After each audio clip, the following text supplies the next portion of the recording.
Angels and earthquakes are the inevitable elements of the resurrection narrative, because that's the only way that Matthew can make clear that we are confronted with God's possibilities and not our own. Closed worlds are broken open, and old perceptions of what is plausible and possible are shattered. And the future becomes a promise of sharing in the resurrection.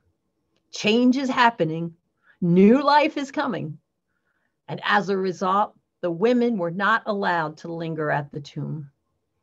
He is risen, the angel says.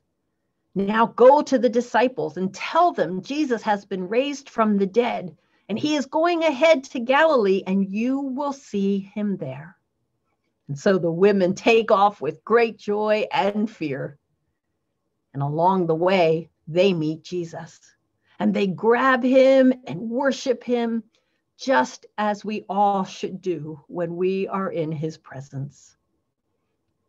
Not allowing them to linger long, he too tells them to go and tell his brothers that he will see them in Galilee.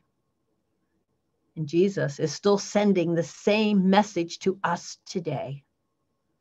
Go, he says, leave the tomb. Don't linger too long, or you will miss what I am doing today. So no matter how long the women would have stayed at the tomb, they would not have found Jesus. He was not there. And so we shouldn't allow ourselves to linger too long at the tombs in our lives.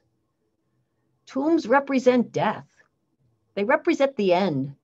Tombs are cold and empty. They're frightening and suffocating. Tombs are where hope is lost. Lingering at the tomb encourages our fears to spiral into panic or hopelessness. And some people linger too long at the tomb and are never able to move forward. What tombs are you lingering in or at? Perhaps you've lost a job, or your marriage is on the rocks. Or perhaps you're stuck in the cycle of pain and addiction, or you're struggling with the loss of a loved one. Or maybe a friendship is strained. Or maybe a pandemic hit and you find yourself in the tomb of isolation. What is it for you? Now, imagine for a moment that those tombs aren't what they appear to be.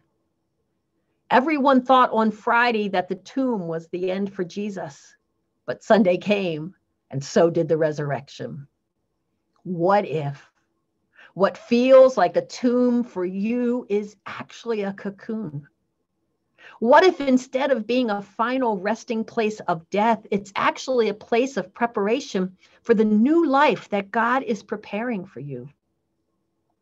What if those tombs that you feel trapped in are actually just a quiet resting place, preparing you for resurrection?